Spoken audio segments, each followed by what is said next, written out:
Welcome back to the Lead Word. This is your host, Chad Bauman. With me, as always, my partner, Trey Daubert. Today is July 2nd. It's a Thursday afternoon. I just found out, I told Trey this before we started recording, I am aggressively out of shape. Just got done wrestling with my little brother in the backyard. He got a wrestling mat for his birthday. And then I took a dip in the pool. I thought I was going to drown. I thought I was going to pass out and die in the pool afterwards. Trey, how's it going with you, though? It's going. I just want to know, how good did it feel to say, welcome back to the Lead Word? It's been a while, Chad. It's been a while. We haven't had anything to talk about. No. It's been crazy. But Nothing at all yeah. Sports related. With hopefully it seems like sports are coming back next month or the end of this month. So good idea to get the shows going, and what better way than to bring the first ever piece of Vendetta content back to the site with the Lead Word. By the way, if you're wondering what the whirring noise in the background is, that's my fan. Again, I'm aggressively out of shape. I got done wrestling about 30 minutes ago, and I'm still sweating. So you got to bear with me on that one. Oh, the video version, I'm sure, doesn't have the noise. So if you're on YouTube, you want to watch me and Chad's face do the episodes. We didn't have that in the past, but all the shows will be on YouTube. So maybe that noise won't be on YouTube. I don't think it will. It's usually not. When I've been listening, like when I've come in on to the fantasy show, I've had my fan on like every single time. You usually can't hear it. You might not be able to hear it once I do the audio editing for the podcast here. I don't know. I can hear it now in my headphones. That's the only reason why I think you might be able to hear it later. All right, so we're going to keep this short and sweet here. Just wanted to bring back the Lead Word and get back in the swing of things with that. We have one topic only.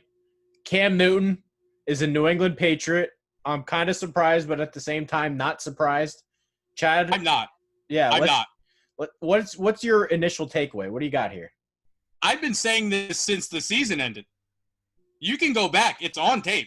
Listen to the old Lead Word episodes. I've been saying since the season ended, Cam Newton to New England makes the most sense. So I'm not surprised at all. I will say I am a little surprised because I didn't think he would get like the bare bones minimum contract. I thought he would still be worth a little bit more, even with the injury history. I understand the contract. I'm surprised at how little he's getting paid. But I'm not surprised he went to the Patriots. And for me, it all boils down to versatility. What's the one thing that we know Bill Belichick looks for? He wants guys that can do multiple things. You know, this is a guy who called a pass to Tom Brady in the Super Bowl. Tom Brady, who we know from his combine is not the most athletic guy in the world. Might be the least right, athletic. Probably. So if he's willing to throw those kinds of plays to Tom Brady, I could only imagine this guy, Bill Belichick, is licking his chops, thinking what he gets in Cam Newton. And, I mean, it makes sense. They didn't take a quarterback in the draft. There was plenty of quarterbacks they could have taken. So I think he was planning on getting Cam this entire time. I think he was just waiting until the price got so low, it worked out the best for the Patriots. I mean, Cam's on a 1-year league minimum, right? With basically no guaranteed money. Right. But ultimately, I think it just boils down to, is Cam going to be healthy or not? I think when Cam plays best is when he can run and gun, when he can do those athletic freak of nature things that we've seen him do in the past. Dive over the top of the pile, do flips into the end zone. He couldn't do that last year, and it killed his game. Like, you could tell outside of like the first week of the season, Cam just was not the same guy. And the entire Panthers team suffered because of it. We talked about this, I think it was week 2 or week 3. when they were on the goal line, it was like 4th and 1, and they direct snapped the ball to Christian McCaffrey. Any year before last year, that's Cam Newton's ball, and he's probably taking it in. So I think whether or not this is going to work out depends entirely on if Cam Newton can stay healthy. And considering he's 31 years old and he plays a very physical game for a quarterback, maybe not. And they have a shitty offensive line in New England. So don't expect a lot of blocking to go on up there. Yeah, I had so many thoughts with this. I wrote the post on it. I just think there's such a big wide range of outcomes here. If New England goes 12-4, would you be surprised? Not at all. I think Cam still has that potential. If New England goes 5-11, would you be surprised? Not at all, because that means Cam got injured. Exactly. That's exactly how I feel about it. The AFC East to me is just so wide open. I don't know what Cam Newton I'm getting. How should anybody know what Cam Newton we're getting? Last year, the guy was unplayable bad. And yes, he wasn't healthy, but he was terrible just throwing the ball.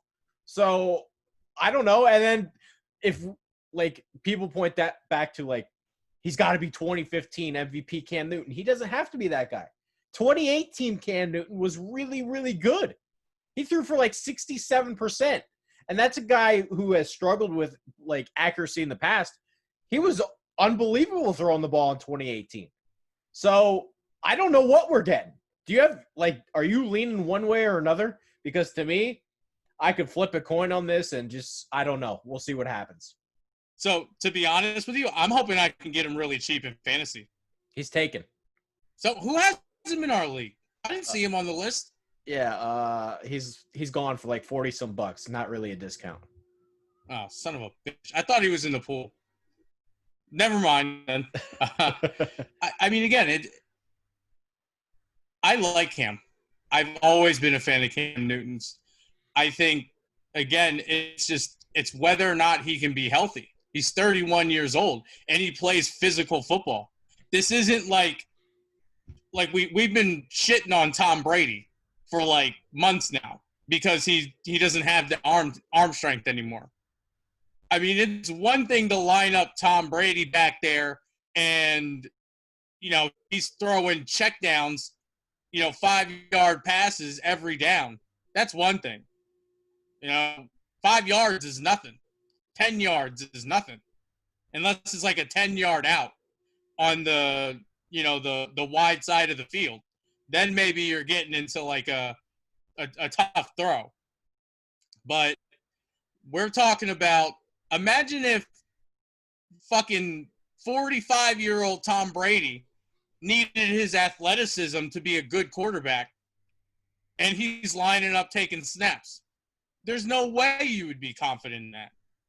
Obviously, Cam's not that old, but at 31, we talk about all the time running backs hit a wall once they turn 31. And this isn't me comparing Cam necessarily to a running back, but he plays a very physical brand of football. I want more than anything to see Cam Newton succeed in New England. I don't know how his body's going to hold up, though.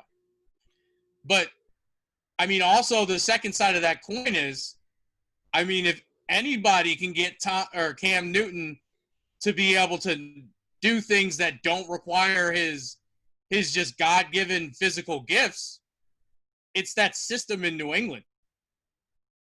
Yeah, I brought this up in my post. Don't you think it's possible that they're actually counting on him to run the Tim Tebow stuff? McDaniels was the head coach in Denver when he had Tebow. They ran that, I don't know what it was called, some wild horse. I think that's what they called the offense. It was designed quarterback runs and keepers and zone reads. I think they want Cam Newton to run the ball. And with New England, more than anybody, they are adaptable to their players.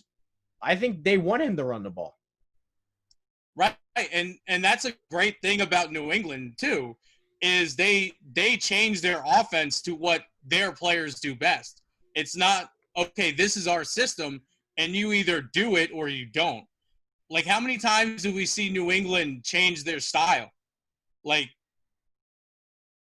How many times did they run 2 tight end offense before they got Gronk and Aaron Hernandez? Never. They never did. Then Aaron Hernandez goes to jail. They change their offense again. They do still run 2 tight end offense, but not as much. They never had somebody like James White 10 years ago. Right, and now half their team is James White. Yeah. So I think New England was the perfect landing spot for them. They're going to find out what Cam does best, and they're going to use him to maximize his potential. But again, Cam Newton, he's 6'5", 240 pounds. He's always been the most gifted, God-given, natural athlete on the field. Probably since the time he could walk. He's probably been more athletic than everyone else, I should say, on the field. I mean, there's that one clip of him in 2000, I think it was 2015, his MVP season, where he trucked a linebacker going into the end zone. Yeah. If Cam Newton plays like that at 31 years old, I don't think he's going to last the season. But I don't know. Yeah, I don't know if you agree with this, but I would say he is the most gifted runner at the quarterback position ever. And I know Michael Vick was outstanding running the football, but he wasn't that big. Like, Newton back in his day was actually trucking people. I mean, I guess it depends on what you mean as gifted. I mean, he was definitely the most physical. Yeah. Maybe gifted, like, physically. Yeah, I would agree with that as far as size is concerned. But I don't think anybody matches Michael Vick's elusiveness. You couldn't catch that guy. No, but I mean, like, in terms of being physical and big, and nobody could bring that guy down back in the day. Yeah, absolutely. He used to run like Warwick Dunn. Yeah. I think more so than anything, and this is, I don't know, maybe I go back to this because we're a little sick in the head from being a wrestler and all that, but I think more so than anything, Cam Newton, does he have the eye of the tiger? We don't know, but he's working out. He apparently looks good, and there's something to be said for nobody believes in you guy, backs against the wall guy, minimum contract guy, looking for something to prove guy. I want to know if he's got the chip on his shoulder, because I think that's what he needs to actually succeed here. Oh, absolutely.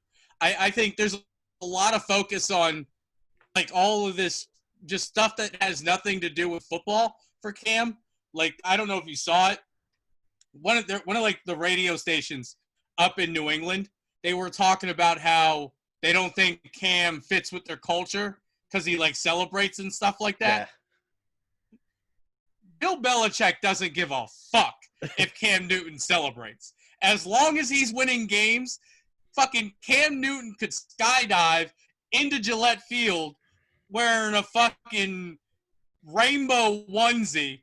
As long as they win the game, Bill Belichick doesn't care. As long as he shows up to practice and isn't late and just follows the program, he doesn't care about that. Exactly. Think about all of the antics that Rob Gronkowski got into while he was with New England. Gronk was a notorious partier. Like, while he was with New England, he hosted like these like trips to the Bahama like booze cruises. Like that kind of shit. If that didn't piss off Bill Belichick, I'm sure he doesn't give a fuck if someone celebrates after a touchdown. No, I also wanted to bring this up. I don't know if you have anything else you want to talk about, but to me, more so than anything, I was sick and tired of hearing the Jarrett Stidham is good stories. I couldn't listen to them anymore. I knew they were bullshit. To me, more so than anything, this says they know Jarrett Stidham's not good. They know he's not good. Or else they wouldn't have made this move. I don't give a fuck about Jared Stidham. I think from day one, they knew they were going after Cam.